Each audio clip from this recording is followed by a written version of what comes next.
I'm Jennifer Rooks. Welcome to MPBN's Your Vote 2014 First Congressional District Debate. This debate will last an hour and will have several sections, including some broad topical questions and a lightning round with quick answers.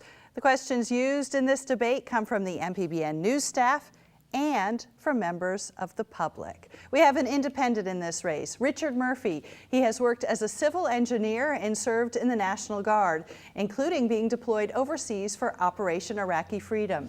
He has no political experience and says that is to his advantage. He is married and lives in Springvale. The Democratic candidate is Chellie Pingree. She is also the incumbent. She was first elected in 2008, re-elected in 2010, and again in 2012. She served in the state Senate as majority leader and was president of Common Cause for 4 years. Shelly is a member of the Congressional Progressive Caucus. She's married, has 3 grown children, and has made North Haven her home for more than 30 years. The Republican candidate is Issac. He is a political science student at the University of Southern Maine and serves as vice chair of the Cumberland County Young Republicans. Issac is a Maine native and lives in Gorham. He is engaged and has a son. We welcome you all. Thanks for being here. We are coming to you from MPBN studios in Lewiston. In the first segment of the debate, we will tackle broad, topical questions. We want to devote about 6 minutes total to these, not 6-minute answers. And we hope you will be able to articulate not only your positions, but your differences with one another. We determined the order before the debate, and Chellie Pingree will go first. And the first question is this, Chellie. Mainers have been clear in all of the public opinion polls that the biggest concern is how to improve Maine's economy and create more jobs. What is the role of Congress in achieving this goal, and how would you, as a member of Congress affect that change?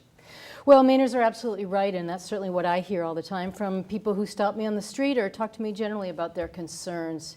Even though people have seen, some improvement from the recession that we had, I think people aren't feeling it in their pocketbooks. There are still a lot of people out of work, or people who haven't found the kind of job that they want. The federal government clearly plays a role, and one of the challenges that we've had in the extreme budget cutting of the last couple of years is that we haven't been spending the same amount of money that we used to send back to Maine for infrastructure spending, roads and bridges. We have critical needs here in Maine for that.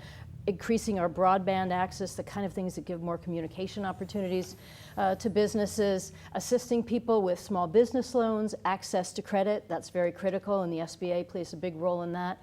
And then there are the kind of industries that need our help, whether it's helping to deal with some of the paper mill issues that we've got, or some of the emergent issues like the huge growth in farming, locally grown food, kind of some of the things that are bringing young people back to the state and creating new opportunities. I could make a very long list, but we pay a big role at the federal level. All right, Issac Misiuk, what do you believe is the role of Congress in achieving the goal of creating more jobs, and how would you as a member of Congress affect that change? Definitely. I think the first thing that the federal government can do to help create jobs in the state itself is to look at the energy costs and figure out a way to reduce energy nationally to help make things easier in the state of Maine. The other thing that I think we can do is look at the trade programs for students coming out of high school, going into college. I mean, college isn't for everybody right now. It doesn't have to be, but we need to make sure that we have more programs so we can actually have a workforce to take after these jobs that are in need. The other thing that we can do is I think that student loans play a big role in this as well.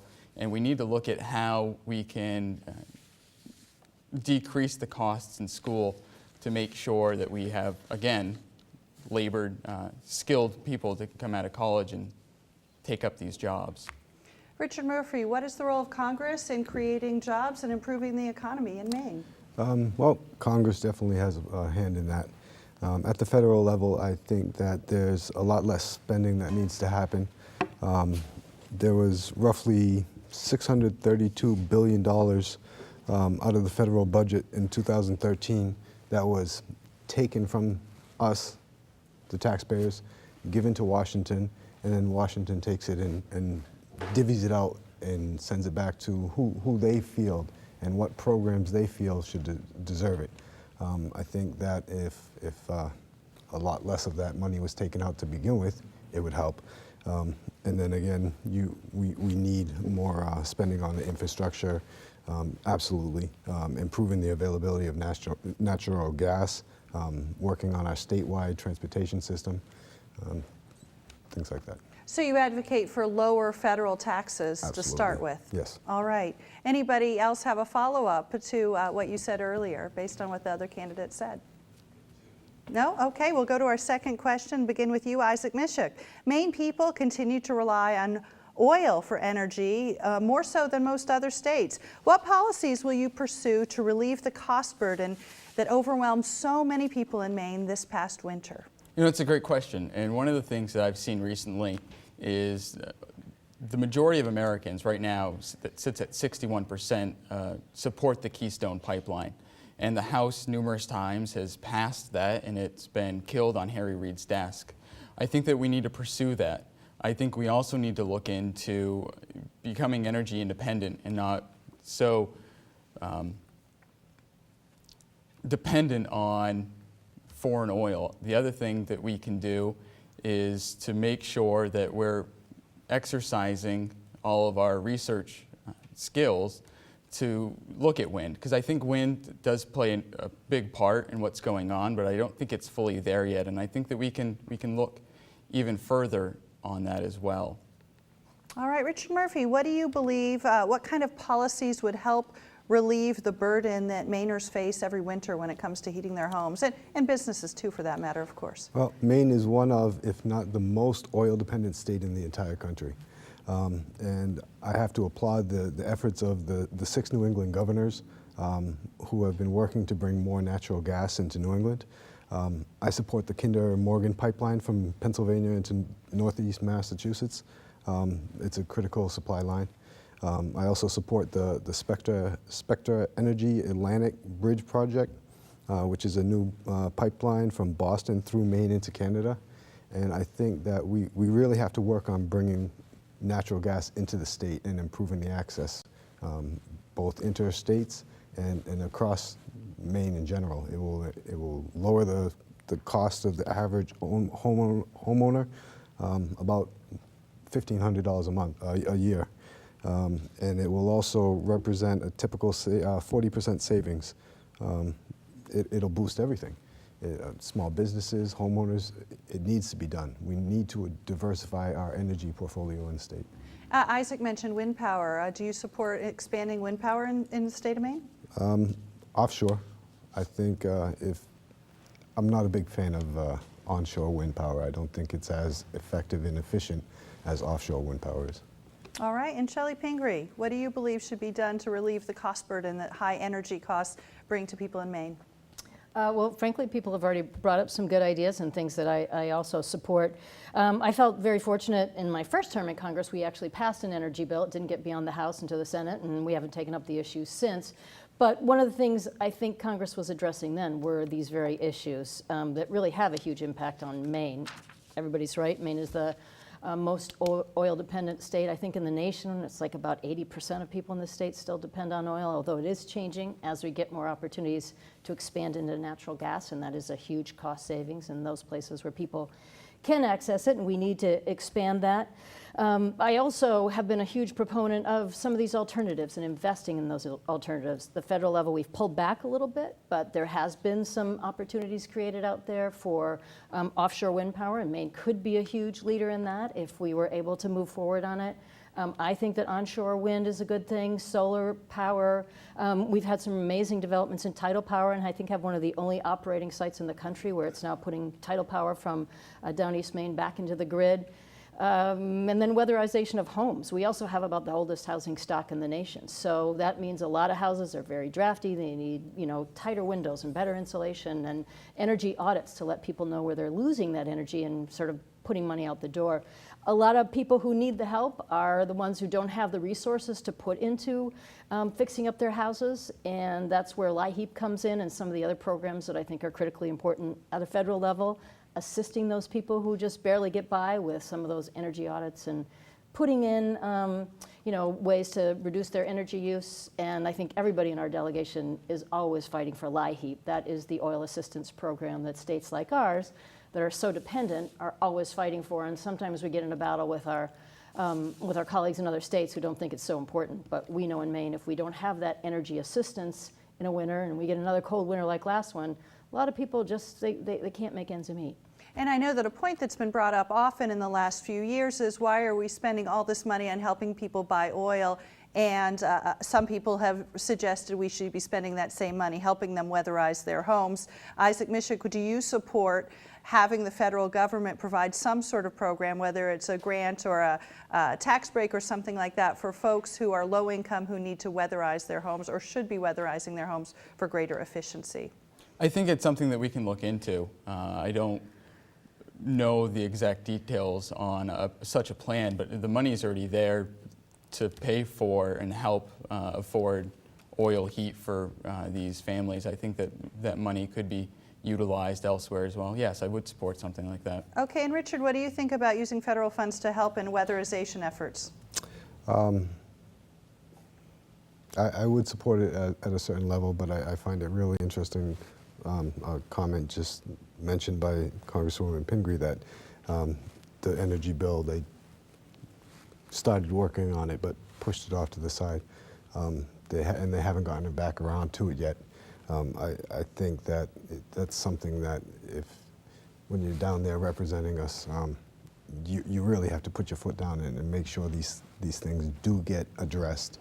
There seems to be a lot of breaks taken down there. I agree, and well, can I answer? Yeah, of course. Yeah. Look, I'm not going to argue with you about that. Under the Republican majority in the House right now, they've been in charge for 4 years. We have the least activity in Congress that we've had almost in the history of Congress. We go back to the do-nothing Congress of the Truman administration, and we're more of a do-nothing Congress than that. And I'm not proud to be here, standing up here and saying that, but the Republicans have been completely opposed to do anything about looking forward into our energy future or doing anything except reinforcing drilling for more oil offshore or more uses of coal. It was when the Democrats were in control for 2 years that we passed an energy bill. I was proud to get behind it, and I was very pleased that my colleagues passed it. And it was the only thing we were able to do to really move forward on that issue. For the last 4 years, we haven't really been able to talk about it, and the Republicans have a very different strategy. So I agree. Too many breaks are taken. We aren't looking into this, and it's a huge cost for the whole country and certainly has a huge impact on Maine. Issac. I'd actually like to correct our Congresswoman. In the last 2 terms under Republican leadership, there have been actually 30 more legislative days than there were in the last 2 majorities in the Democrats. So. Well, I find it hard to believe, having been in According both to of the them. Library of Congress. Well, So. they should have their facts right. But I will say we have a very different perspective on energy, and it's not really about the number of days that we serve there. It's just that the Republicans have not been interested. And I don't want to make this a partisan issue. There are some Democrats who don't vote the right way on these things either, in my opinion. But we have not been able to move forward on some things that I think would be very beneficial to Maine. That said, there has been money that's come into Maine for weatherization assistance at the federal level, and also to train people to be people who go in and do energy audits and weatherizing jobs. And those are great new jobs for Maine, and a good thing that we have some training programs in it. All right. We'll take the next question to Richard Murphy first.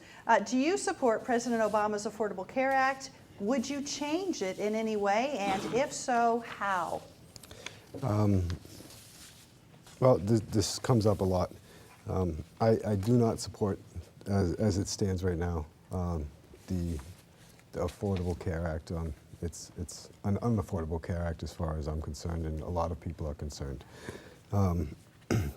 I feel that it doesn't address the fundamental issues with our healthcare system, and that's the cost. It does something that Congress seems to love to do a lot, and it pushes, it slides things around, and it's not changing the price that we're actually paying. If an aspirin at a hospital is costing $20, sharing that cost among a bunch of insured people is not changing the fact that we're paying $20 for an aspirin at a hospital. It's not changing the fact that you're paying $9,000 when you get a cut on your finger and they give you a tetanus shot and put a Band-Aid on it. It doesn't change the fact that if I get a tooth infection and my mouth swells up and I need a simple prescription to get a penicillin pill, it's going to cost me $175 cash just to walk into a doctor who looks at me for 2 minutes, writes out a piece of paper. Mandating that everybody have insurance to cover the unreasonable costs of the procedures themselves and the products isn't fixing it. It's kicking the can down the road. If you're elected to Congress, what will you do to change it? What would you propose? There's a, I think we have to introduce a lot of more competition into the medical field in general. We have to offer incentives to patients to shop around for care the same way they do for any other product. We encourage competition for medical, open things up. It's just, there's a lot of different ways we can address it. It's just what they did down there, it didn't. It's a Band-Aid, it's a temporary solution, and it's not fixing the root problem. Chellie Pingree, do you support the Affordable Care Act? I know you voted for it. Do you support, so I suppose I should be asking you, do you support it wholeheartedly? And if not, what would you change? I did vote for the Affordable Care Act. I was a strong proponent of single payer, which a lot of people in Maine think would be a better system, even many of our physicians and others who work in the system. And also, while we were working on that, I thought we should provide a public option, a Medicare-like opportunity, which could keep costs down and would actually add more competition. That didn't get through in the compromising of Congress, and this is a plan actually much more like what they did in Massachusetts when they required everybody to be covered. And it has accomplished some things in its time, and it hasn't fixed everything yet. I mean, there are now many people who are under 26 who are able to stay on their parents' plan. That's always been a huge challenge for young people who are either still in college or haven't gotten their first job that actually comes with health care insurance, which is still hard to find. Seniors today get preventative care under the program. And one of the most important things is you can't discriminate against people who have a pre-existing condition. Sometimes just being a woman was a pre-existing condition for some insurance companies, but certainly if you had a disease that was already diagnosed, it was very difficult to get insurance or any kind of affordable insurance. There are plenty of challenges that still go on with the system, and I think there's a lot more we could be doing. I mean, one of the frustrations is Maine is one of the states where the governor has refused to allow the Medicaid money that could come into this state and cover a lot more people, subsidize a lot more of the insurance plans that are out there, and you know, yield $500 million to our state that would go to people who are struggling and paying off hospital bills and everything else. So there are a lot of problems with it, but I'm pleased that we decided to move forward. I think it's a fundamental issue in our country that everyone should have access to health care. I think it's the only way you ultimately bring down costs in the system is if everyone is participating, that people don't wait until the day they get sick or until they're much older, and many of the plans are more affordable. Not everybody is getting the plan that they need, but I think we're moving closer to it, and certainly Maine would be in a better position if, when the legislature passes a pro-Medicaid coverage bill, the governor would sign it. I will just make sort of a clarification here. I mean, I agree completely. You go to the hospital today, sometimes bills aren't even adequate for you to understand what you're paying for, but when you're paying for a $20 aspirin, it is because of the number of people who are uninsured who come to the hospital, and the hospital covers all costs. So we don't have a policy in this country that we turn people away when they're sick. So if you come in and basically get charity care, it ends up getting tagged onto the people who have insurance. So one of the ideas of making sure that everyone is covered is that eventually you'll increase the pool, you'll have more healthy people in the pool, and the rates will go down. Rates haven't really gone down yet, but they aren't increasing as fast, and certainly many more people have health care coverage, even, even people who had to struggle to find the right plan. If you return to Congress and have an opportunity to tinker with the Affordable Care Act, what would you like to change? Well, if I could really tinker with it, I mean, I would get in there and put a public option in, because I do think it would enhance competition.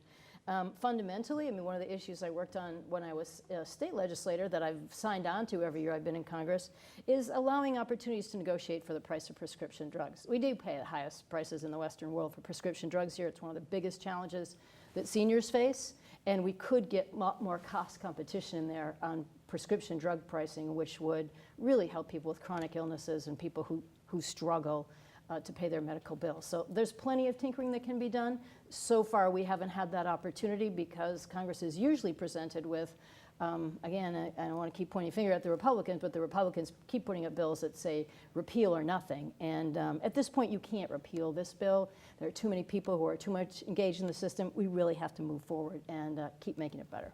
Well, Issac, I think that's a perfect segue to you as a Republican. Is it repeal or nothing, or would you like to see the ACA changed? Well, I do have to agree with Congresswoman Pingree that I think we're past the point of repealing the Affordable Care Act. And she's right, it does need some overhauling. However, I do disagree on those overhauls. I am not a proponent of single payer by any means. I strongly believe that if you look at the quality of care throughout the world, that in your countries that have single payer, like Canada, the quality of care is actually lower. And you still see, under the way that our system is in the United States, people coming in from those countries because you get higher quality of care and lower wait times. I think that there are some good provisions under the Affordable Care Act. Congresswoman mentioned being on the plan until you're 26 is great for young people, and the pre-existing injury clause. But at the same time, the problem that I have with the Affordable Care Act, it mandates everyone to have health insurance. And one of the things that a lot of people in Congress say and use it is, well, more Americans have health care right now. Well, of course they do, because you have to have it or you get penalized. Part of the problem is that it shifts the costs from those who are older and sicker, who need it more, onto the young who don't need it as much.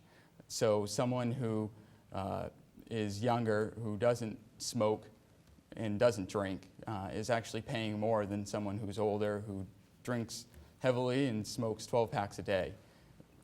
That's a huge issue.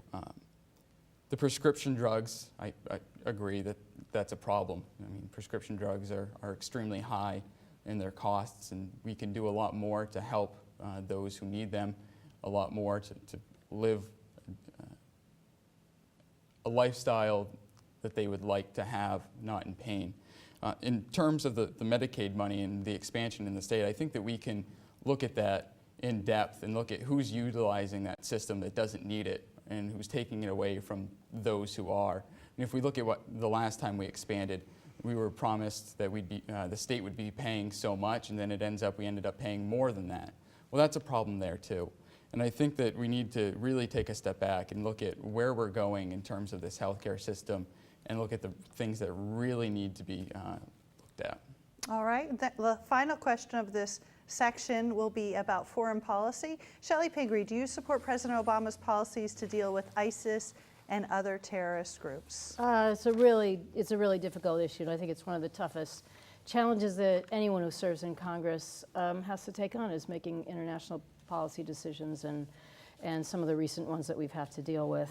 I mean, the acts of ISIS are reprehensible, and I think we've all been horrified by their brutal acts. We had to make some decisions before Congress recessed just recently. We had a lot of briefings about, what our opportunity is, what we could be doing. And I was one of the members of Congress who said I wasn't ready both to have the president act without our confirmation, and also to send troops in there when I don't think we're ready to put boots on the ground. It's again, it's a very difficult situation. We need to make sure that the countries right there, Iraq, Syria, the surrounding countries in the Middle East, are participating in stopping this horrible force from moving forward.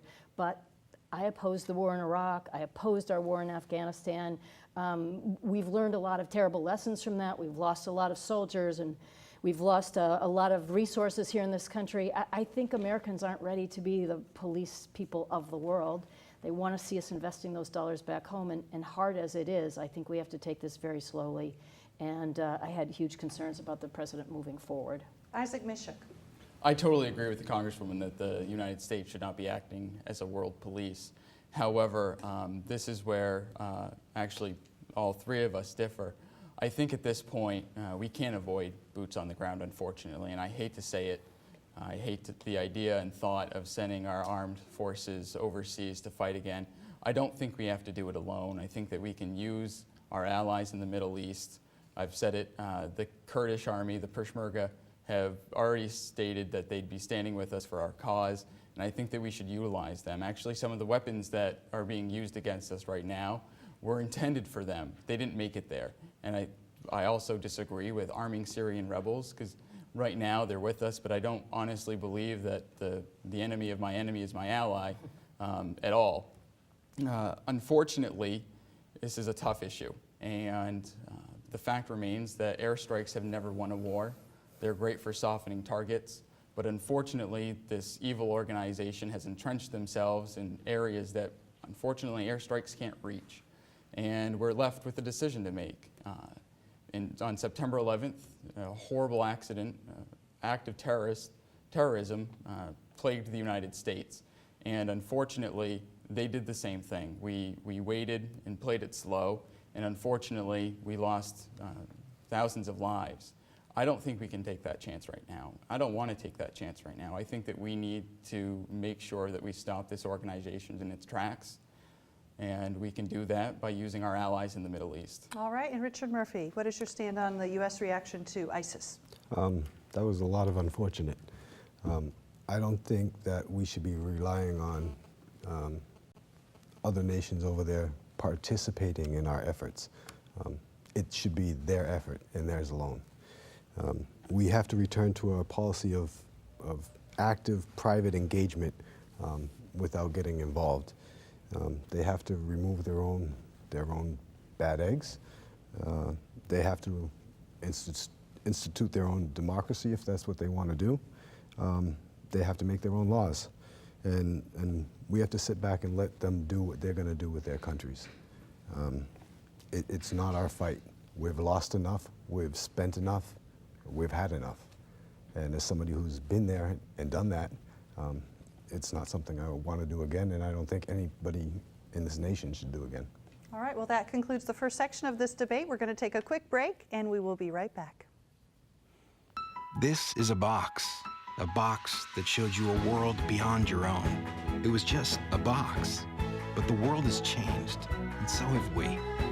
And now the box can be almost any size or shape. And you decide what you want to see. Anytime, any place. Break out of the box with PBS. We're with you for life. MPBN's Your Vote 2014 website offers you Maine's most complete political resource, including in-depth candidate profiles and interviews from MPBN's award-winning radio news programs, and a comprehensive grid that easily allows you to compare where each candidate stands on the key issues, plus all of our Your Vote 2014 televised debates available for streaming 24/7. It's all online in one spot, mpbn.net/yourvote.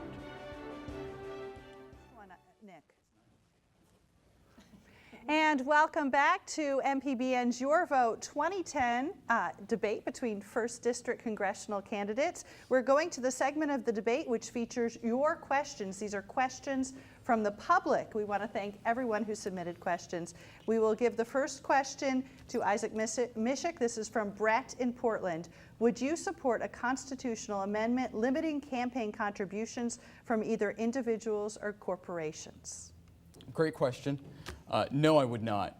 And I think that one of the things that we need to look at is where the money is actually really coming from. If you want to make sure that the money is coming out of politics, I say we take a look at the special interest groups that have the ability to spend millions and millions of dollars on their independent expenditures. I think that right now, campaigns and their donors should have the ability to donate as much as they'd like, but I think that we should look at the independent expenditures from special interest groups. All right. Richard, would you like me to repeat the question? No, it's okay. Okay, go ahead. I do support limiting contributions from corporations and individuals. I agree that the individual expenditures is another issue, but I do support it. And Chellie Pingree, do you support a constitutional amendment limiting campaign contributions? Yes, and I've signed on to constitutional amendments that are currently being sponsored in Congress around Citizens United and changing what the Supreme Court did, which basically said that corporations can act as people, that they can spend unlimited amounts of money in politics and outside expenditures. And I've been a big supporter of the idea of introducing public financing into Congress and really changing the system in a way that you reduce the amount of money that's spent in Congress, limit outside donations, and possibly do a little bit more of like what we've done here in Maine, which has some challenges these days, but has been a very good system in my opinion. All right, well, the second question is from Jacqueline in Cumberland. I and my family do not have personal wealth, and so in order to pursue my higher education goals, I had to take out significant student loans to cover the entire cost of my education. How do the candidates propose to manage my generation's crushing student loan debt, and do they agree that students should not pay higher rates of interest than banks and car loans? Richard. Well, the first thing I would do is push to place a statute of limitation on federal student loans. I would also prohibit the practice of transferring student loans to collection agencies. And I would apply the same standards of bankruptcy filing for student loans that are applied to all other debt to be discharged. I would also like to eliminate the practice of requiring parents to co-sign on student loan applications. All right, Chellie Pingree, what would you propose doing about student loan debt? I know what he said. I mean, that's good. I agree. I think it's become a huge challenge for young people today, given the amount of money it costs to go to college and the difficulty in finding a job. I mean, it's why so many young people who go out there and try to find their first job end up either back at home or in a situation or taking a job that they didn't want to do because they have to earn enough money to pay it back. There are a lot of practices that just aren't good, and Richard mentioned some of them. Charging debt, charging interest rates while students are in college, requiring you to pay it back sometimes while you're still in graduate school. And frankly, I think we could have more opportunities for loan forgiveness when people choose to do a job that's beneficial in public service, somewhat like the opportunities that medical practitioners had if they went to more remote places and took on jobs that we needed, or sometimes lawyers do if they go into public interest law. Just some loan forgiveness would really help when people take on a challenging job that's never going to pay as much, but does a huge service to the rest of us. All right, and Issac Misiuk, I know this is an issue very close to your heart. What do you think needs to be done about student loan debt? Well, I mean, what both Congresswoman Pingree and Richard Murphy had mentioned is definitely spot on, but part of the problem going to college, especially a private public institution, and I know Congress has acted on this a couple times in the past, but looking at the things that go along, not just with tuition, but the necessities for it. And part of that is college textbooks. I mean, textbooks themselves are extremely expensive these days, and I think part of the problem is that our professors are choosing these books, and they have to know what the prices are, but I mean, students can't afford everything, and unfortunately, financial aid only goes so far. If you have to live on campus, you're only allotted so much money. A lot of times you have to pay out of pocket to not only cover your textbooks, but to cover what's left of your room and board. I think the other thing that we need to do is really kind of instill in our future generations that college isn't for everybody. There are other ways that you can go about. Thank you. Okay. Thank you very much. The third question, and we'll start with you, Chellie Pingree, is from Julia in Issac. When women can avoid unintended pregnancies, they can participate in the job market more fully. What is your stand on women's access to comprehensive sexual and reproductive health care? Well, I've certainly been I've been a supporter of a woman's right to choose and make sure that that's a decision that a woman and her family make, not along with her medical practitioner, not the government. And I feel the same way about some of the recent decisions around whether or not an employer can decide whether there is access to birth control under your health care plan. I just don't think that should be a decision for your boss. I think that it should be part of your health care coverage, and have certainly voiced that as a member of Congress after the recent Supreme Court decision. So it is an important part, and we often overlook women's health care and these vital needs. All right, Issac Misiuk. I tend to somewhat agree with the Congresswoman that it's not really up to the government to be making these decisions. I do, however, disagree with requiring or mandating these private nonprofit organizations to be paying for this contraception if it's against their religious beliefs. And All right, and Richard Murphy. What a woman wants to do is what a woman wants to do. As far as requiring anybody to provide any sort of coverage for her choice, I don't feel it's right. Whether it be forcing an employer to select health insurance plans that include that coverage, or public funding for the repercussions of some of the actions. All right. We have one more question. This is from Brooke in Unity. She writes, I'm very concerned about how the candidates plan to keep Medicare around and strong. Healthcare is incredibly expensive, and I'm concerned that this program will disappear without support from our government officials. Issac Misiuk.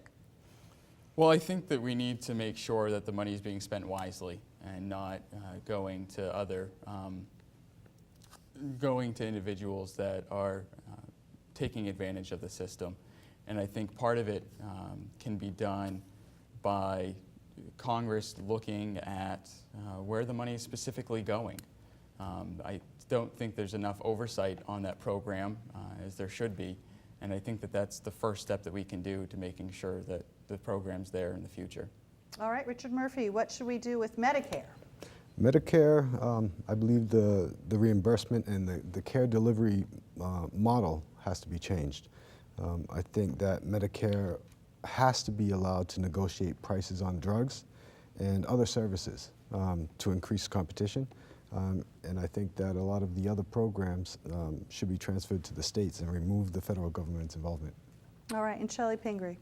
Well, Medicare is just such an essential system. Our seniors depend on it. People look forward to it. People get to the time of their lives when they need to know that there's a healthcare system out there that will cover them. It has some of the lowest administrative costs of any healthcare system in our country, certainly lower than insurance companies, and is frankly relatively efficient. We have an enormous amount of oversight on Medicare fraud. There is always some practitioner who slips under the cracks, and I think there's an enormous part of government that's always out there looking for those practitioners who would try to cheat on the system.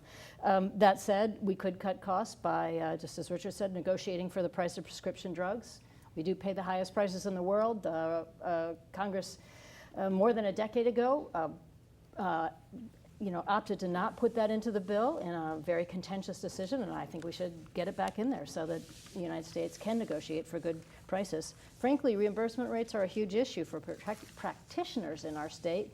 Many of the doctors have trouble making ends meet because our reimbursement rates are a little too low here in Maine, and we're often arguing to get that higher so that there is never a physician who has to turn away a senior citizens because they can't pay for the cost of it. Okay, well, the next section is the section in which the candidates can ask another another candidate a question. Each of you will have 20 seconds for a question and 1 minute for the answer. There will be a chance for a short rebuttal, and you may choose to whom you ask your question. And I guess we will start with Richard Murphy. Richard, do you have a question for either Chellie Pingree or for Issac Misiuk? Sure. Congresswoman Pingree, just curious about your opinion about a local issue. Question 1, are you yes or no? Is that bear baiting? Yes. I've decided to not take a stand on that issue. It's a very contentious issue. But it's a very important issue to every single person throughout the state. It is an important issue. I feel like the voters will make a good choice, and like many referendums, I just let the voters make their own choice. All right, Chellie, you may ask one of the candidates a question. Issac, I actually was going to ask you about student loans, but we had such a great discussion. One thing people talk about a lot in the state of Maine is what are the challenges of young people trying to put down roots here. So many people grow up in Maine and really want to be here to have a job, raise their family, have a future. Can you give some thoughts about, what things you think Maine really has to do to make it easier for young people to stay here and make a living? Definitely. I think that the first thing that we can do is look at the vocational schools and make sure that we have the ability to train these necessary individuals to take up after jobs of, the carpenters, the ages are skyrocketing, and not only carpenters, but electricians and plumbers. All right. And Issac, you have a chance to ask somebody a question. Definitely.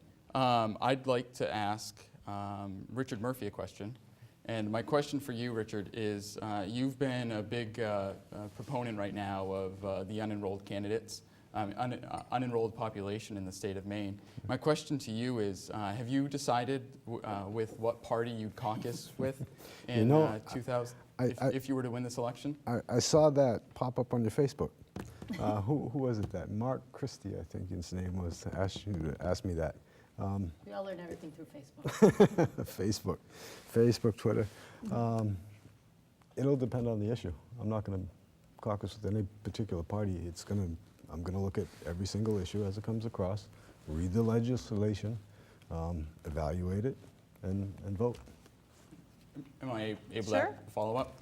So, if you were to win this election, you would sacrifice representing the people of Maine by not choosing a party to caucus with, which very well may mean, it hasn't happened, but could mean that you won't hold the committee assignment?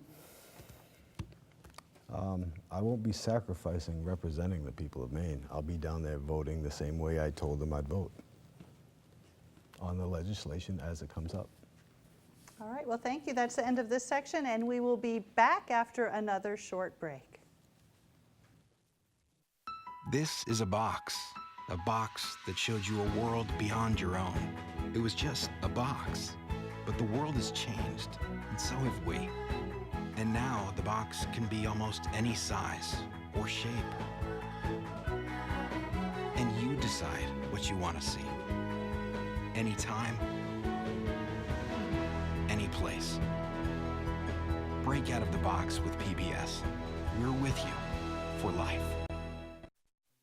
MPBN's Your Vote 2014 website offers you Maine's most complete political resource, including in-depth candidate profiles and interviews from MPBN's award-winning radio news programs, and a comprehensive grid that easily allows you to compare where each candidate stands on the key issues, plus all of our Your Vote 2014 televised debates available for streaming 24/7. It's all online in one spot, mpbn.net/yourvote. And welcome back to MPBN's 2014 Your Vote debate with the 1st District congressional candidates. We are a little bit lighter. That means we get some extra questions or at least one extra question before we go to our lightning round. And I'd like to ask you all about immigration. I'll start with you, Richard Murphy. Congress is likely to tackle immigration reform in the coming session. What are your views on whether the nation's immigration system needs to change, and if so, how? It definitely needs to change. We can start by enforcing the rules that we already have. We can also improve the screening that goes on people that are entering the country, especially from certain areas. I tend to look more at citizens from some areas of the world more than others as far as a security measure for the country. We have to we really have to work on border security, and we have to figure out a way to deal with the people that are here illegally and handle that situation. All right, and you say figure out a way to deal with them. Do you believe there should be any road to citizenship for those people? I believe that there is a road to citizenship for people in this country when they come in. I have some first-hand experience with it. And that road doesn't begin by coming in here and breaking our laws from the beginning. All right, Chellie Pingree, do you support immigration reform, and if so, what would you like to see happen? Well, you know, we've had a few pieces of legislation before Congress, but I think everybody agrees that we need a comprehensive package of immigration reform, which does create a pathway to citizenship, which makes sure that we have secure borders, which makes sure that people who come in here for an education have an opportunity to stay here and work. We lose a lot of great minds because we allow people to come here and get educated and then don't make it possible for them to stay in our country and use those education skills. I mean, there are a tremendous number of immigrants in this country, and we have to acknowledge that we have a serious problem, and if we don't create a pathway to citizenship, there is not a realistic way to find everyone, round up, and send them back to some other place. And frankly, in many states in the country, they are a key part of our economic system, and I think we have to tell ourselves the truth and deal with it. It's been a real failure of Congress not to move forward on this and look at all the challenges that are before us. And Isaac, what are your views on immigration? Definitely. I mean, America was founded by immigrants, and I agree with Congresswoman that they do play a pivotal role in the success of our country. However, I do agree that we need to strengthen and secure the border. And I think that the way we do that is by working with the governors in those southern states who are dealing with this on a day-to-day basis.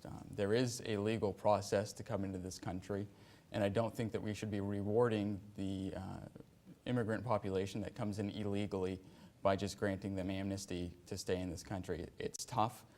There are a lot of people that have lived here for so many years, and we need to figure out an easy way to make sure that we're not just uprooting someone who's been in this population for 40 years or so. Chellie Pingree, do you believe that the U.S. response to the Ebola outbreak has been appropriate so far? Well, obviously there has to be an international response on this, and I think people are internationally just waking up to the intensity of the problem, to how fast it's moved, because there hasn't been enough attention. And there is no solution here but to make sure we have tremendous amount of resources that are available in those countries, that we have enough professionals over there, and that we find a way to stop the spread. I've been asked questions about, how we keep people from coming into this country, and obviously that's an important question. But until we end this epidemic, there's going to be no way to make sure that no one ever enters our country with Ebola.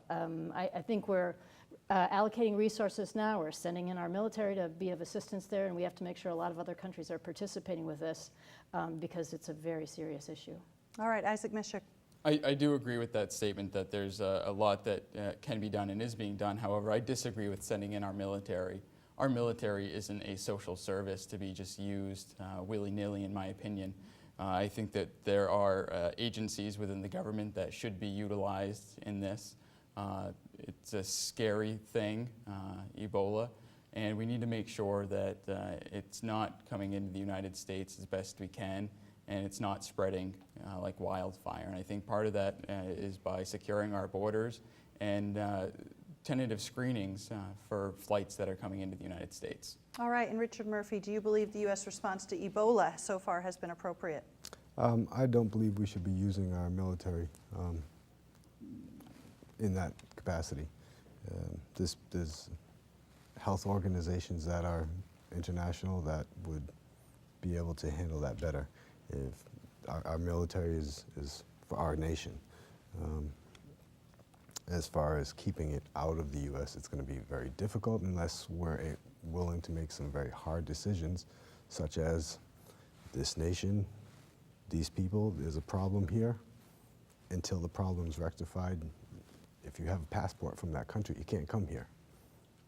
All right. Well, the next round of the debate is our lightning round. These are questions about your positions that are meant to be answered quickly. Your answer can be as short as one word. It's actually preferable that it's one word, but it could be as long as one sentence. And we'll start with you, Isaac. We'll go back and forth to try to make this as fair as possible. And Isaac, would you sign the Grover Norquist No New Taxes pledge? No, I would not. All right, Chellie Pingree. No. Richard Murphy. Yes. Okay, and I actually am going to rotate to make it fair. I misstated that. Richard Murphy, would you support allowing the so-called tar sands oil from Canada to pass through a pipeline to Maine for export? With no federal funding on the project, yes. Chellie Pingree. No.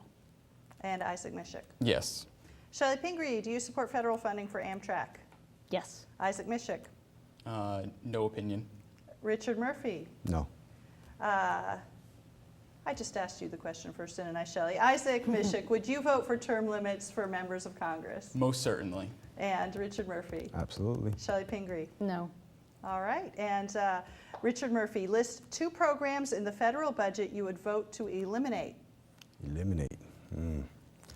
I think the IRS would be a wonderful organization to get rid of. The Treasury Department could do a lot of it, but that's not realistic. The TSA, I'd like to see that go. We're providing federal funds, billions of dollars a year, to provide security for private companies. Okay. Do you have another? Well, you said the IRS. Chellie Oh. Pingree, are there two programs in the federal budget that you would vote to eliminate? I guess this is sort of a budget item. I think we should greatly reduce the spending that we have on European military bases. I think many of those countries can afford to have their own military bases, and we don't need to, again, fund everyone around the world. And there are a lot of subsidies to big oil companies for offshore drilling that I think could be greatly reduced, and that money invested in renewable energy and other things. Isaac Misiuk, your turn. You get a couple sentences for this one. In an ideal world, I'd love to eliminate the IRS, but Ideal world. the number one organization that I think is doing the most harm to the American population is the Department of Education. All right. I believe it should be left up to the states. Chellie Pingree, do you agree with the woman's right to choose as outlined by Roe versus Wade? Yeah, absolutely. Isaac The Supreme Court has spoke on it. and Richard. I don't agree with it. This Isaac, would you support raising fuel taxes to fund needed road and bridge repairs and improvements? No. Richard, No. Chellie, I would certainly consider an increase in the fuel tax, but I also think we have to look at some of the other opportunities like a use tax, because frankly, with hybrid cars and electric vehicles, fuel isn't used as much as it used to be, and there's got to be a creative way to go about doing this. Richard, should Congress abolish the Department of Education? No. Shelley, No. Yes. Isaac. Okay, wow, different answers here. This is good. This shows differences. Chellie Pingree, should local law enforcement agencies be allowed to use surveillance drones? Well, I have a lot of concerns about surveillance drones and invasion of people's privacy. I'm not sure about that. Isaac, No. Richard. No way. Isaac, do you believe climate change is in large part caused by man's activities? I think it's foolish to think otherwise. Richard, Yes, definitely. Yes. Chellie Pingree. And Richard, should the United States further reduce its number of military bases? Overseas, absolutely. Shelley, I know your answer. Overseas, yes. And Isaac. Overseas, Same answer for all three. Shelley, do you support increasing the grants from the federal government for higher education? Oh, yes. Isaac. I do, as long as there is a way to prevent the colleges from increasing their tuition to offset that.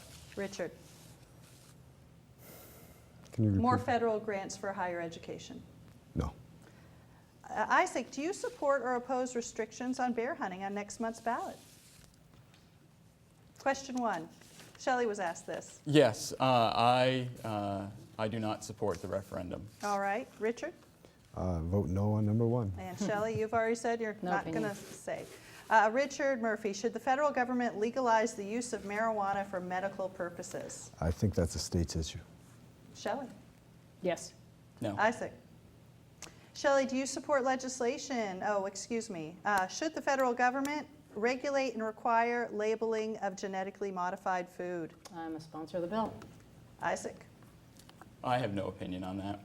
And Richard? Yes. All right, that was the last question in the lightning round. We're going now to our closing statements. Each candidate will have 1 minute to speak directly to the audience. We determined the order with a coin toss before the debate began, and I've already forgotten who is going first. Do you candidates remember who's going first? Richard Murphy is going first. No, I'm last. Yeah, Oh. Richard Oh, Murphy's going my first, apologies. Isaac Misiuk's going second, Chellie Pingree's going third. Go ahead, Richard Murphy.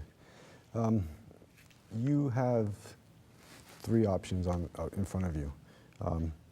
Two options are from parties that have continuously failed to do what they're supposed to do in Washington. There's infighting, there's bickering, they don't get the job done. Both Republicans and Democrats have had decades of opportunities to put politics aside and do the job that we elected them to do. They both failed us. As a nation, we're in a hole that it's hard to see a way out of. If I get a chance in Washington, I'm not going to repeat their mistakes. I will never forget that I'm working for you. I'm your representative, and I will work as hard as I can to do what is right and for the benefit of the residents of this district. I will struggle in Washington the same way you're struggling in Maine. All right, Isaac Misiuk. Well, I'd like to thank Maine Public Broadcasting and yourself for putting this debate together. I'd like to thank my opponents for coming out, and I'd like to thank the viewers at home for tuning in. This election isn't about being Republican or being Democrat or being independent. This election is about making sure that our great state of Maine and our country can prosper. And we can do that by reducing our energy costs and empowering small business owners. We can do that by strengthening the southern border. We can do that by making sure that members of Congress are unable to use Social Security as their piggy bank. And I would really appreciate your support in November. And Chellie Pingree. Well, I'd like to thank MPBN too and all the viewers out there who are watching us tonight, and to the two other candidates who are here. I appreciate the opportunity to have this lively dialogue, and also want to again thank you for your service to this country and your opportunity and willingness to serve again. I have been very honored to represent this district for 3 terms, and I want to ask the voters to give me that opportunity again. Congress, as you know, isn't very popular, and I understand why people feel very frustrated with the gridlock and the partisan politics that's gone on in Washington. And I make my very best effort every day to represent the people of Maine, to fight for those things that we need to have here, whether it's infrastructure, education funding, to fix the Affordable Care Act and make sure it works for everybody, to help people with small businesses, and to preserve Medicare and Social Security. I do anything I can to work across the aisle with my colleagues, whether it's helping with veterans or some of the work I've done in food and farming, which is never partisan. And I always bring the experiences I've had as a mom, a grandmother, a business owner. If you give me that chance again, I will continue to do it. I hope you'll vote for me on election day. Thank you to all 3 candidates. That concludes our debate, our 1st Congressional District debate. There's a lot more information at mpbn.net. Go to the Your Vote section, and please join us next week for the 2nd Congressional District candidate debate. Good night and thank you.